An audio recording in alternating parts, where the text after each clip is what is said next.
मोटापा आज ऐसी भयंकर बीमारी हो गई है जो आपको कैंसर तक के रोग में परिवर्तित कर सकती है, या आपके शरीर में कैंसर आ सकता है, डायबिटीज़ आ सकता है, हार्ट की कई प्रॉब्लम आ सकती है।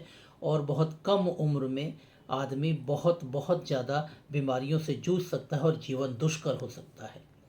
आइए आज इस विषय को हम लोग जानेंगे कि क्या आप सचमुच बिना दवा के इससे बच सकते हैं या नहीं। इसी विषय पर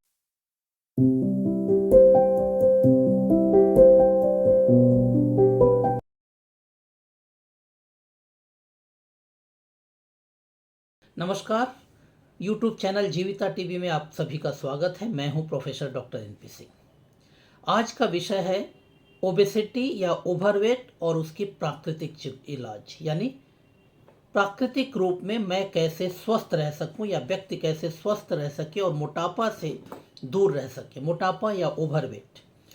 अब मोटापा जो ऐसी चीज़ें हैं कि आज एक व्यक्ति जब जूझता है तो कई सारी उसके साथ बीमारियां आ जाती है, और आज विश्व के सामने ये बहुत बड़ा संकट है और भारत एक अग्रणी भूमिका में पहुंच गया है कि भारत में मोटापे का प्रकोप कहीं और ज़्यादा है।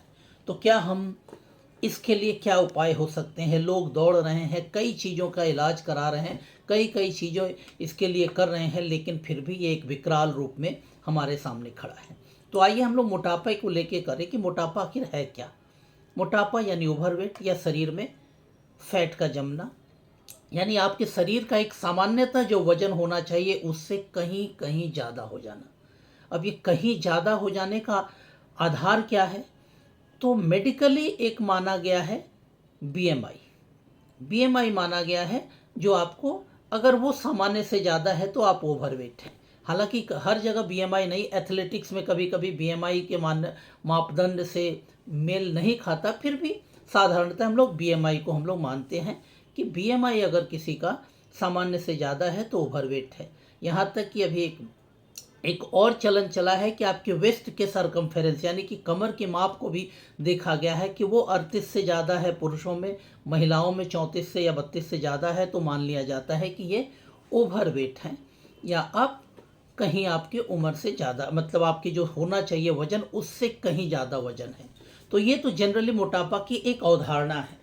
लेकिन और भी कई चीज़ें हैं कि मोटापा जब होती है तो यानी आपके शरीर में जो सामान्यतः जो आपकी फिजियोलॉजिकल सिस्टम जो सामान्यतः चलती है वो कहीं ना कहीं प्रभावित होती है। वजन ज़्यादा हो जाएगा तो आपको चलने में भी तकलीफ होती है, जल्दी थोड़ा सा काम करने में ही आप थक जाएंगे या ज़्यादा काम नहीं कर पाएंगे, थकावट जल्दी आ जाएगी, और भी कई चीज़ें आती हैं मोटापे की वजह से। या आपके शरीर में ओवरवेट हो गया, यानी आपका शरीर कुछ भी जो सामान्यतः जो वजन ढो सकता है उससे कहीं ज़्यादा उसके ऊपर प्रेशर आ गया है, तो जाहिर है कि उसके और सब प्रक्रियाओं में प्रभाव पड़ेगा। तो ये तो गया साधारणतः हम लोग ओबेसिटी की बात। अब इस ओबेसिटी के हम अगर कारण की बात करें तो ये क्या क्या कारण हो सकते हैं। सबसे बड़ा या सबसे सामान्य कारण कहे तो एक जेनेटिक हो सकता है या हेरिडिटरी हो सकता है, जिसकी फैमिली में या परिवार में इस तरह की घटनाएं या इस तरह के लोग हैं तो वहाँ पे सामान्यतः हो सकता है कि लोग सामान्य से ज़्यादा मोटे होते हैं, एक ये कारण है। लेकिन उससे भी बड़ा कारण आज की तारीख में है लाइफस्टाइल। हमारे लाइफस्टाइल जो है कि हम कहीं ना कहीं इर्रेगुलर लाइफस्टाइल जी रहे हैं।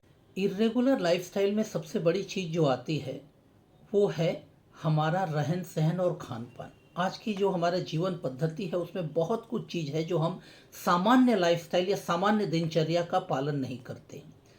खान पान में सबसे बड़ी बात है कि इर्रेगुलर डाइट पैटर्न, कि हमारे खाने का सही समय नहीं है, हमारे नियमित जो हमारे स्वास्थ्य के अनुकूल जो खाना है वो नहीं खा रहे हैं, या हम जिस तरह के प्रोफेशन में है, जिस तरह के ऑक्यूपेशन में है, उस रूप में हमें क्या खाना चाहिए, ये सबसे बड़ी चीज़ है कि वो हमें नहीं होता। टाइम मेंटेन नहीं होता, नॉर्मल खाना नहीं खाते, और अगर खाते हैं तो कहीं ना कहीं हम फास्ट फूड ज़्यादा खाते हैं या ऐसे तली भुने चीज़ें जो खाते हैं जो हमारे मेटाबॉलिज्म पर एडवर्स या प्रतिकूल प्रभाव डालता है। यानी हम जो खाते हैं प्रॉपरली डाइजेस्ट नहीं होता है, या अगर वो होता है उसके कैलोरी वैल्यू ज़्यादा होता है, यानी हमारे शरीर में अगर कैलोरी बहुत ज़्यादा आएगा तो वो उसको अगर हम खर्च नहीं कर पाते हैं तो वो कहीं ना कहीं अल्टीमेटली एक फैट में कन्वर्ट होता है, वो शरीर को एक वजन को बढ़ा के उस रूप में कंपनसेट करता है।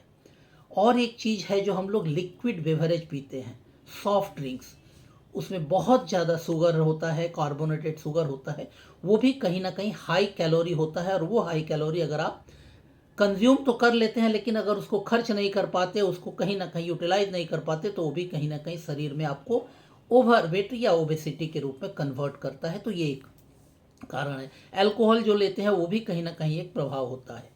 एक जीवन में स्ट्रेस बहुत ज़्यादा लेते हैं, वो भी कहीं ना कहीं आपके ईटिंग पैटर्न को हैम्पर करता है, या स्ट्रेस में आप कभी बहुत ज़्यादा खा लेते हैं, ये माने ये भी कहीं ना कहीं आपके ओबेसिटी को प्रभावित करता है। तो ये तो एक कई कारण है जो आपके वजन को बढ़ाने के लिए बहुत बड़े फैक्टर्स हैं कि आप ज़्यादा खा रहे हैं। दूसरी बात है कि आपका अनियमित अगर सोने का भी है कि अगर कम सो रहे हैं या ज़्यादा सो रहे हैं, तो ये भी कहीं ना कहीं आपको एक स्ट्रेस में कन्वर्ट करता है या आपकी ईटिंग पैटर्न को हैम्पर करता है। तो ये बहुत ज़रूरी है कि इन सब चीज़ों को पहले हम फाइंड आउट करें, जान लें कि हमारे या किसी के भी वजन बढ़ने के पीछे क्या क्या कारण है। सिंपल वजन बढ़ना और उसके लिए हम खाना बंद कर दिए या ये एक्सरसाइज कर दिए, वो एक्सरसाइज कर दिए, तो ये कहीं ना कहीं आपको थोड़ी राहत दे सकता है लेकिन इससे निजात नहीं दिला सकता है।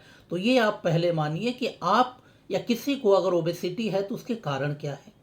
और एक बात मैं बार बार कहूँगा कि ओबेसिटी जितना न फिजिकल है उससे कहीं ज़्यादा वो मेंटल है। ये मानसिक ये है कि आप स्ट्रेस में रहना पसंद करते हैं या स्ट्रेस में आप रहते हैं, उसी में रहते, उससे निकलने की कोशिश नहीं करते।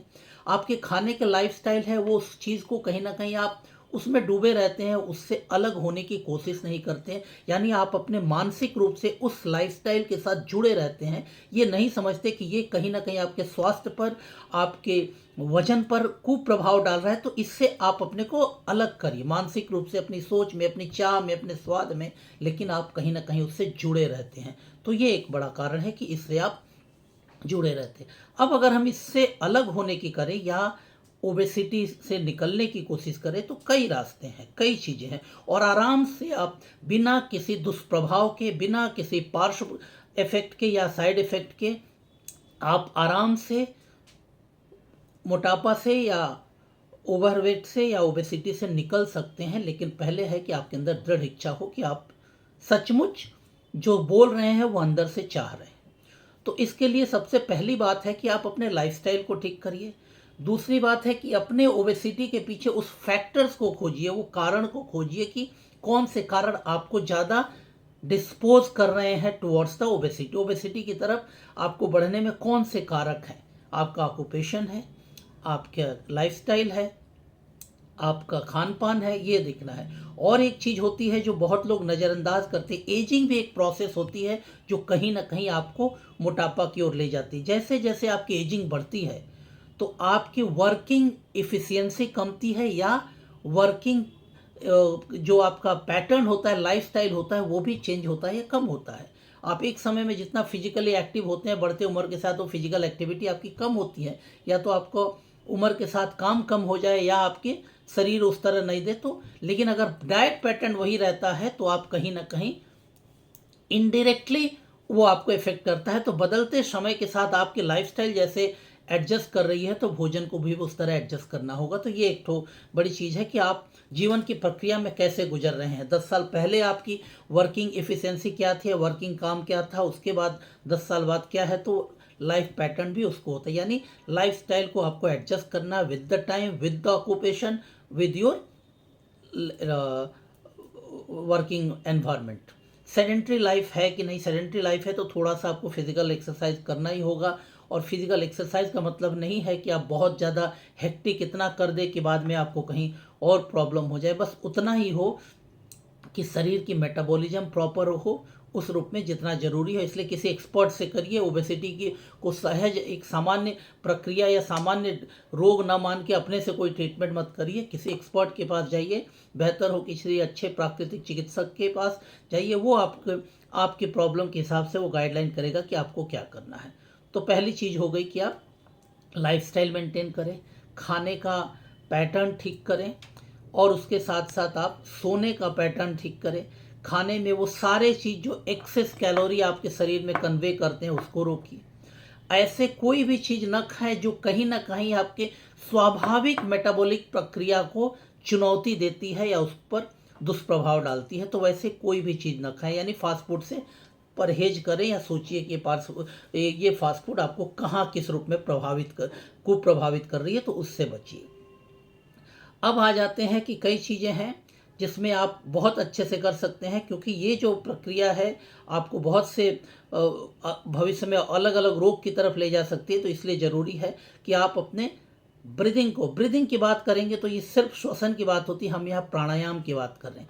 यानी आप प्राणायाम करें, ब्रीदिंग तो नॉर्मल होती ही रहती है, श्वास प्रक्रिया तो सामान्यतः सभी की होती है, बट यहाँ पे आप ब्रीदिंग की जगह पे प्राणायाम करिए। और प्राणायाम के साथ षटकर्म की प्रक्रिया है, कई लोग प्राणायाम और षटकर्म को एक साथ जोड़ के देते हैं, तो इस पर सावधान रहिए और एक्सपर्ट से बात करिए कि प्राणायाम करना है तो कौन सा भ्रामरी करिए, भस्त्रिका करिए, और षटकर्म में कपालभाति करिए, नौलिक क्रिया करिए, ये ज़्यादा ज़रूरी है। ये आपके लिए बहुत बहुत फ़ायदेमंद रहेगा, लेकिन किसी एक्सपर्ट के अंदर करिए कि वो आपके मोटापे को समझ के वो समझेगा कि कितना राउंड करना है और कौन सा करना है। तो अपने से सिर्फ सुन के खुद ना करें, ये जान के करिए। तो ये है, योग का आसन करिए, एक्सरसाइज नहीं कि अगर आसन को आप सिर्फ पोस्चर के रूप में एक एक्सरसाइज के रूप में करते हैं तो वो एक एक्सरसाइज हो जाएगा, यानी अभ्यास हो जाएगा। आसन कुछ और है और गहरे स्तर तक होती है, तो आसन करिए, ये योग की प्रक्रिया है। योग एक्सपर्ट बताएंगे कोई आसन जब करते हैं तो किस रूप में करेंगे। तो कई आसन की प्रक्रिया है, आपको ओबेसिटी से बचाएगी, लेकिन योग का आसन हो, योग के आसन के नाम पर कोई एक्सरसाइज ना हो, तो फिर वो प्रभाव आपको नहीं मिलेगा। इसके बाद आ जाते हैं हमारे आकुपंक्चर में कई चीज़ें हैं जो आपको मोटापे से निजात दिलाई जा सकती है, और हम लोग करते भी हैं कि आकुपंक्चर में कुछ जगह है कि उस जगह को हम लोग अगर स्टिमुलेट करें आकुपंक्चर पॉइंट को, तो हमारे मेटाबॉलिज्म को रेगुलेट करती है और ओबेसिटी पर प्रभाव पड़ता है। मर्म चिकित्सा एक बहुत प्रभावी चिकित्सा पद्धति है, भारत की प्राचीन चिकित्सा पद्धति है। इसका उपयोग करते हैं हम लोग मोटापे को रेगुलेट करने में, कंट्रोल करने में। तो कई मर्म स्थान है जो इसको रेगुलेट करते हैं, इसका उपयोग कर सकते हैं। जल चिकित्सा में हम लोग बहुत कुछ है, हाइड्रोथेरेपी में यूज़ कर सकते हैं, स्टीम बाथ को हम लोग बहुत अच्छे से यूज़ कर सकते हैं, और हम लोग सनबाथ का यूज़ कर सकते हैं। तो ये सारी चीज़ें अगर हम यूज़ करते हैं तो कहीं ना कहीं आप मोटापे से बहुत बहुत अच्छे से प्रभावित हो सकते हैं। मोटापे से प्रभावित नहीं, मोटापे के प्रभाव से आप मुक्ति पा सकते हैं। और मोटापा एक आज की बड़ी समस्या है, इसको हो गया। तो अब इसके बाद हम आते हैं कि मोटापे से आपको प्रॉब्लम क्या क्या हो सकती है, मोटापे के कॉम्प्लिकेशंस क्या है। मोटापा अगर छोड़ दिया जाए, अनट्रीटेड रहे, तो आपको डायबिटीज़ हो सकती है, कार्डियक प्रॉब्लम हो सकते हैं, हार्ट के प्रॉब्लम आ सकते हैं, यहाँ तक कि कैंसर तक की बीमारियाँ ये हो सकती है एक सामान्य मोटापे से, या यूँ कहें कि आपकी लाइफस्टाइल इरेगुलरिटी से। तो अगर आप रूट कॉज को छोड़ दे रहे हैं अनट्रीटेड, तो बढ़ते बढ़ते कहीं ना कहीं कैंसर तक में आ जाता है। उसके बाद लोग पछताते हैं या सोचते हैं कि ये कैसे निजात पाए। तो ये प्राकृतिक चिकित्सा में बहुत सहज ढंग से बिना दवा लिए इससे आदमी विमुक्ति पा सकता है, लेकिन धीरज होनी चाहिए। और इसके लिए आप कोशिश करिए, जिसके भी पास हो उनको इस चीज़ से अवगत कराइए। और एक निवेदन रहेगा कि आप इस वीडियो को शेयर करें, लाइक करें, कमेंट दें, और लोगों को भी बताएं। और जिनको भी इस पर और ज़्यादा जानना है बिल्कुल लिखें कि आगे वो किस विषय पर और ज़्यादा सुनना चाहते हैं, जानना चाहते हैं, हम इस विषय पर और लेके आएंगे। तो आज के लिए इतना ही, बहुत बहुत धन्यवाद। स्वस्थ रहिए और जुड़े रहिए और आगे के अगले वीडियो के लिए।